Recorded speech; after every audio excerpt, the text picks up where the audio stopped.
Shalom, jumpa lagi sahabat sebelum tidur di episode 102. Dan hari ini saya akan membahas tentang perdamaian sejati. Masih di dalam peristiwa-peristiwa yang terjadi di dalam kitab Kejadian. Nah, saudaraku, kita akan lihat satu bagian yang menarik di mana ada seorang kakak beradik yang bernama Esau dan Yakub. Pasti saudara sudah tahu apa yang akan saya bahas. Nah, itu sebabnya saya memberi tema di edisi 102 ini, perdamaian sejati. Mari buka kitab saudara di dalam Kejadian 33 ayat yang keempat sebagai pengantar kita sebelum kita masuk lebih dalam lagi melihat peristiwa perdamaian sejati yang dilakukan oleh kakak beradik ini. Di dalam Kejadian 33 ayat 4 berkata demikian. Tetapi Esau berlari mendapatkan dia, didekapnya dia, dipeluk lehernya, dan diciumnya dia. Lalu bertangis-tangisanlah mereka. Nah, saudaraku, melalui kisah perdamaian Yakub dan Esau, kita dapat pelajaran yang hebat untuk dapat berdamai dengan siapapun. Ya, sekali lagi lewat peristiwa ini, Yakub dan Esau, kita bisa mengambil satu pelajaran agar kita dapat berdamai satu sama lain atau berdamai dengan semua orang. Nah, pelajaran apa yang bisa kita praktekkan? Ini menjadi pertanyaan. Setelah kita tahu apa yang terjadi dari peristiwa Esau dan Yakub, pelajaran apa yang bisa kita praktekkan di dalam kehidupan nyata melalui perdamaian Yakub dan Esau? Kita akan belajar, saudara. Lihat, ada 4 langkah yang dilakukan atau dikerjakan oleh mereka, ya. Terutama pertama kita akan melihat sisi perdamaian yang ditawarkan oleh Yakub. Di dalam Kejadian 32 ayat 3 dikatakan demikian. Sesudah itu Yakub menyuruh utusannya berjalan lebih dahulu mendapatkan Esau, kakaknya, di tanah Seir, daerah Edom. Ayat 4. Ia memerintahkan kepada mereka, beginilah kamu katakan kepada tuanku, kepada Esau, beginilah kata hambamu Yakub, aku telah tinggal pada Laban sebagai orang asing dan diam di situ selama ini.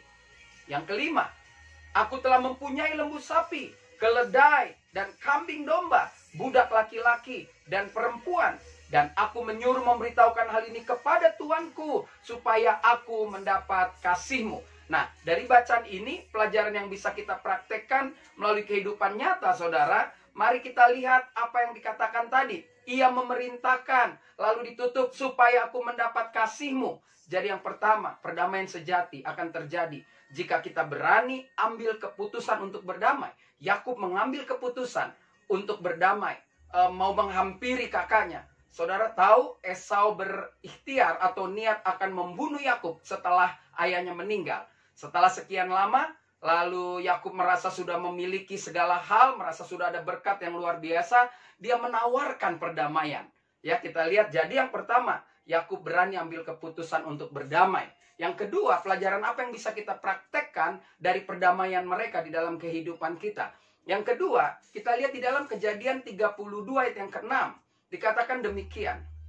Kemudian pulanglah para utusan itu kepada Yakub dan berkata, kami telah sampai kepada kakakmu, kepada Esau, dan ia pun sedang di jalan menemui engkau, diiringi oleh 400 orang. Ayat yang ke-7 dari Kejadian 32. Lalu sangat takutlah Yakub dan merasa sesak hati. Maka dibaginya lah, ya, orang-orangnya yang bersama-sama dengan dia, kambing dombanya, lembu sapi, dan untanya menjadi 2 pasukan. Wow, saudaraku, ketika didengar bahwa Esau membawa 400 orang, maka Yakub takut. Mengapa Yakub takut? Karena Yakub tahu Esau berniat membunuh pada saat dia dulu menipu, mencuri berkat hak kesulungannya. Itu sebabnya Yakub membagi 2 bagian. Jadi Yakub yang terkenal tukang tipu adalah Yakub juga yang tetap memikirkan strategi-strategi. Jadi Yakub tahu akan ada resiko, sehingga dia belah-belah pasukannya, supaya nanti kalau ada terjadi serangan dan lain sebagainya, tidak semua langsung ludes. Mungkin begitu kira-kira. Nah, yang kedua, Yakub tetap jalankan niatnya. Berarti orang-orang yang mau mengalami perdamaian sejati, dia harus berani menerima resiko yang terburuk. Jadi kita sudah belajar yang pertama, perdamaian sejati bisa terjadi jika kita berani ambil keputusan untuk berdamai. Dan yang kedua, di dalam keputusan itu, kita juga berani menerima risiko yang terburuk. Wow, yang ketiga, kita lihat di ayat yang ke-8 dari pasal yang ke-33. Sebab pikirnya, nah jadi Yakub berpikir, jika Esau datang menyerang pasukan yang satu, sehingga terpukul kalah, maka pasukan yang tinggal akan terluput. Saudara lihat, resiko yang terburuk itu sudah dipikirkan, tetapi Yakub tetap maju. Ya, itu masih bagian yang kedua. Jadi resiko terburuk, dia berpikir hal yang terburuk, tetapi dia tetap harus jalan. Ya, yang ketiga, pelajaran yang bisa kita pelajari, lihat, apa yang terjadi setelah mereka berjumpa, setelah mereka ketemu, lalu mereka mulai bicara-bicara, di Kejadian 32 ayat 19, dikatakan begini, begitulah diperintahkan baik kepada yang kedua, maupun kepada yang ketiga, dan kepada sekalian orang yang berjalan mengiring sekumpulan hewan itu, katanya, seperti perkataanku tadilah kamu katakan kepada Esau apabila kamu berjumpa dengan dia. Ayat 20. Dan kamu harus mengatakan juga di tengah ketakutannya, lihat saudara, hambamu Yakub sendiri ada di belakang kami. Sebab pikir Yakub, baiklah aku mendamaikan hatinya dengan memberikan persembahan. Mau nyogok saudara, yang diantarkan lebih dahulu. Kemudian barulah aku melihat mukanya, mungkin dia akan menerima aku dengan baik. Nah, perhatikan baik-baik yang ketiga. Lalu mereka berjumpa, dan saat perjumpaan itu terjadi di pasal 33 di Kejadian, dikatakan begini, setelah berjumpa, dikatakan, tetapi kata Esau, aku mempunyai banyak adikku, peganglah apa yang ada padamu. Esau tidak menerima persembahan itu. Dan ayat yang ke-11 dikatakan begini, Yakub terus memaksa, terimalah kiranya pemberian tanda salamku ini, yang telah kubawa kepadamu, sebab Tuhan telah memberi karunia kepadaku, dan aku pun mempunyai segala-galanya. Lalu dibujuknya lah Esau hingga diterimanya. Orang-orang yang mau mengalami perdamaian sejati, dia boleh bikin rencana, tetapi dia juga harus berkomitmen melakukan rencananya. Kadang kita ketika kita bilang, nanti dia kalau kita begini, kita akan lakukan begitu. Tetapi ternyata setelah begini, kita tidak lakukan itu. Ya ini kan cerita seperti orang berhutang aja. Kalau ketemu saya akan berikan semuanya. Lalu waktu ketemu, dia berikan, dia nggak mau. Biasanya kita, oh bagus, puji Tuhan. Tetapi Yakub tetap memaksakan. Nanti kita akan lihat juga di balik-balik peristiwa sogok menyogok ini, apa sebenarnya yang terjadi dari perdamaian sejati. Jadi yang ketiga, Yakub menghormati komitmen yang telah dibuatnya. Dan yang keempat, pelajaran yang bisa kita lihat adalah Yakub menghormati dan menjaga perdamaian yang telah diterima. Kalau saudara baca nanti di pasal 33, maka Esau mengajak Yakub dan Yakub tidak mau, lalu mereka jalan dan akhir cerita mereka tidak pernah bertengkar lagi. Berarti Yakub sangat menghormati perdamaian sejati itu, perdamaian yang sudah diterima dari kakaknya. Lihat di ayat 17 dikatakan, tetapi Yakub berangkat ke Sukot, lalu mendirikan rumah untuk ternaknya dibuat gubuk-gubuk. Itulah sebabnya tempat itu dinamai Sukot. Dalam perjalanannya dari Padan Aram sampailah Yakub dengan selamat di Sikem, di tanah Kanaan. Lalu ia berkemah di sebelah timur kota itu. Kemudian dibelinyalah dari anak-anak Hemor, bapak Sikem, sebidang tanah, tempat ia memasang kemahnya dengan harga 100 kesita. Ayat 20, ia mendirikan mesbah di situ dan dinamainya Tuhan Israel ialah Tuhan. Saudara, Yakub tidak buat persoalan lagi, sehingga dia menghormati dan menjaga perdamaiannya. Hari ini kita belajar, saudara, perdamaian sejati. Tapi kita akan lihat dari sisi Yakub. Yakub mengambil 4 keputusan yang luar biasa untuk berdamai. Yakub orang yang buat salah loh saudara. Yakub dia yang menipu dan dia tahu dia akan dibunuh kalau jumpa dengan abangnya. Tetapi lihat, yang pertama dia ambil keputusan untuk berdamai. Mungkin sepanjang hidupnya dia tidak nyaman kalau dia tidak benar-benar minta maaf atau berjumpa, atau dia rela dengan segala hal yang terburuk untuk berjumpa dengan Esau. Yang kedua, Yakub berani menerima resiko yang terburuk. Karena tadi dia dengar, walaupun dia berusaha memberikan yang terbaik, karena dibilang Esau datang dengan 400 orang. Lalu yang ketiga, ketika sudah terjadi perdamaian, Yakub tetap memberikan apa yang dia janjikan, bahkan memaksanya. Di situ kita bisa lihat Yakub menghormati komitmen yang telah dia buatnya sendiri. Dan yang keempat, tidak ada lagi keributan. Jadi Yakub tidak lagi menipu abangnya. Dia menghormati dan menjaga perdamaian yang telah diterima. Saudara, 4 langkah ini kalau kita lakukan dalam hidup kita, maka kita bisa mengalami atau menikmati bagaimana hidupnya damai dengan sejati. Tapi satu hal yang saudara mesti tahu. Perdamaian ini tidak terjadi jika pihak yang mau diminta berdamai tidak merespon.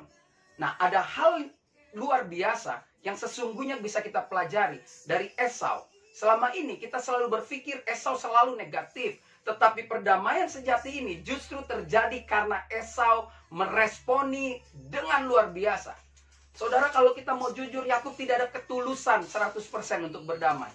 Mengapa? Karena dia datang, dia masih punya rasa takut. Bayangkan dia memecah-mecah kelompoknya. Dan anak yang paling dikasihinya yaitu Benyamin dan Yusuf beserta istrinya yang dia cintai berada di barisan paling belakang.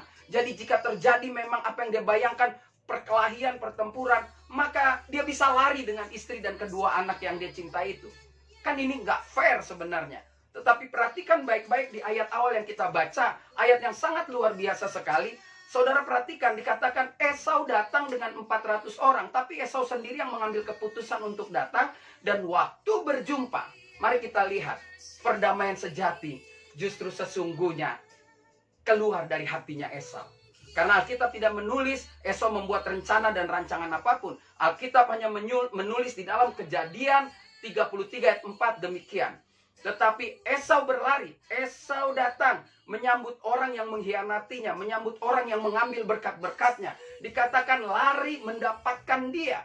Lalu lihat apa yang dilakukan orang yang disakiti. Dia mendekap, lalu katanya dipeluk lehernya, diciumnya Yakub, lalu bertangis-tangisanlah mereka. Wow, pikirkan kalau saudara berada di posisi Esau. Mungkin kita bisa damai, tapi kalau nggak ditabok dulu, atau nggak bayar dulu utang, atau ambil semua barang-barangnya, baru bisa damai dengan nasihat-nasihat, dengan sumpah serapah. Tetapi Esau tidak lakukan itu. Alkitab menulis, malah Esau menolak semua persembahan, yang menurut saya itu juga bagian dari sogokan, supaya kakaknya luluh hatinya. Luar biasa.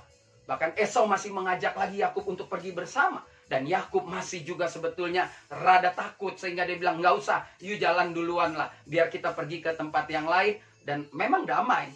Tetapi perhatikan baik-baik. Dua-dua orang ini baik. Yakub punya inisiatif.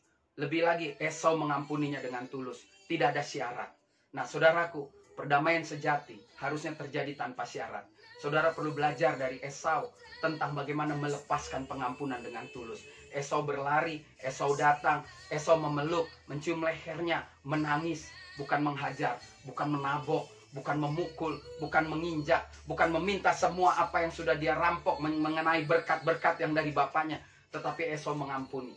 Karena Esau juga walaupun bekerja dengan keras, Esau diberkati oleh Tuhan. Haleluya. Hari ini kita belajar di edisi 102. Perdamaian sejati bisa kita pelajari dari dua pihak. Tidak ada yang lebih unggul lah, sama-sama. Karena kalau tidak ada inisiatif dari Yakub juga tidak terjadi perdamaian. Dan kalau tidak ada pengampunan yang sejati dari Esau, juga tidak akan pernah mungkin ada perdamaian. Dan cerita di Alkitab tidak akan seperti ini. Jadi hari ini sebelum tidur saudara, saudara terus menikmati kehidupan dengan Tuhan. Maka saudara akan mengalami yang namanya perdamaian sejati. Saya Pendeta Rio Panggabean, Ekumene Ministry Jakarta. Sampai jumpa pada episode 103 sebelum tidur berikutnya. Tuhan Yesus memberkati.